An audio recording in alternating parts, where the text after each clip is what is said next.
महाराष्ट्राच्या राजकारणात आज दिवसभरात बरेच राजकीय घडामोडी या घडताना आपल्याला पाहायला मिळाल्या।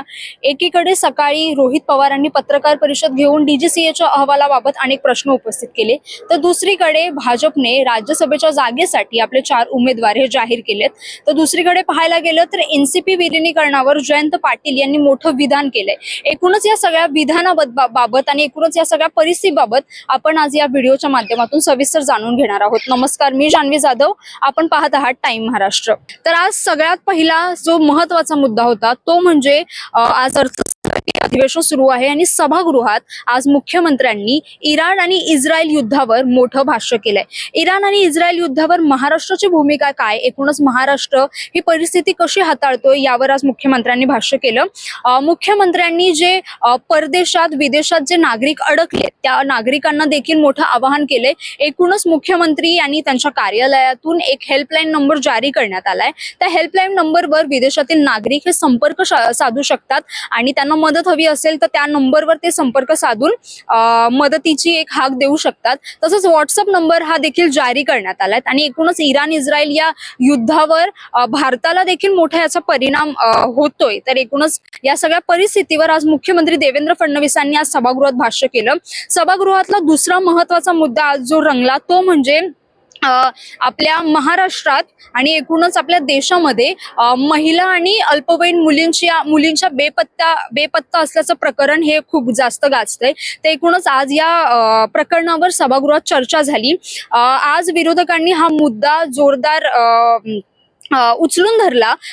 2024च्या तुलनेत 2025 मध्ये अल्पवयीन मुली किंवा महिलांच्या बेपत्ता प्रकरणात मोठी वाढ झाली आहे हे दिसून आलं आणि यावरच मुख्यमंत्री देवेंद्र फडणवीस यांनी मोठं भाष्य केलंय। मुख्यमंत्री देवेंद्र फडणवीस यांनी या प्रकरणावर पोलीस यंत्रणा किंवा सर्वच यंत्रणा ही सक्रिय असल्याचं म्हटलंय आणि या प्रकरणावर ही जी आकडेवारी आहे 2024च्या तुलनेत ही 2025ची आकडेवारी जी लक्षणीय वाढ झाली आहे ती नक्कीच लक्षवेधी आहे आणि आपल्या ह्या सगळ्या सभागृहात यावर चर्चा झाली। मुख्यमंत्र्यांनी या सगळ्या संबंधावर मोठं भाष्य करत सांगितलंय की यावर सरकार नक्कीच ठोस पावलं उचलून ही आकडेवारी कशी कमी करता येईल यावर निर्णय घेईल। विरोधकांनी देखील सरकारला या प्रश्नावरून मोठे प्रश्न विचारले। तर तिसरा महत्त्वाचा मुद्दा आहे तो म्हणजे राष्ट्रवादीच्या विलिनीकरणाचा विषय हा अजित पवारांच्या मृत्यूनंतर खूप जोरदार चर्चेत आला होता। अजित पवारांचा मृत्यू झाला त्यानंतर शरद पवार गटातील काही आमदारांनी असं भाष्य केलं होतं की असे दावे केले होते की अजित पवार दोन्ही राष्ट्रवादी या एकत्र येणार होत्या, दोन्ही राष्ट्रवादींचं विलिनीकरण होणार होतं असे दावे करण्यात आले होते। पण हे दावे अजित पवार गटातील काही नेत्यांनी फेटाळून लावले होते।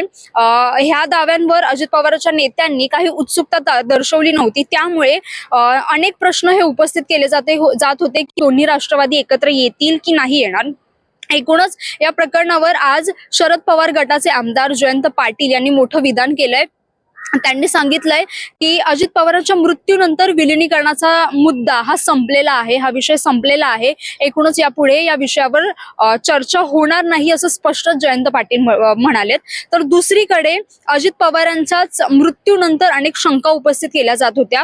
एक शंका ती म्हणजे अजित पवारांचा अपघात आहे की घातपात, यावर सातत्यानं सत्ताधारी तसेच विरोधकांकडून देखील प्रश्न उपस्थित केले जात होते।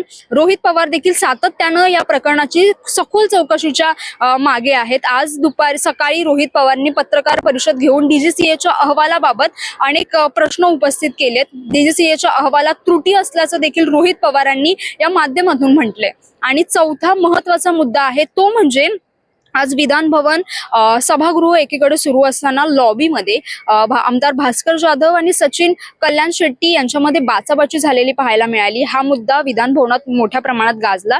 त्या प्रकरणावर सचिन कल्याण शेट्टी यांनी मोठं वक्तव्य केलं। त्यांनी म्हटलंय की कोणाचाही बाप काढू नये, कोणाचाही या प्रकरणात बाप काढू नये। जिथे भास्कर जाधव चुकले होते तिथेच मी त्यांना या संदर्भात बोललो आणि हे विधान भवन काय कोणाच्या बापाचं नाहीये असं त्यांनी एकूणच या प्रकरणात वक्तव्य केलंय। तर हे होते आजचे काही महत्त्वाच्या राजकीय घडामोडी ज्या आज दिवसभरात घडलेल्या आहेत।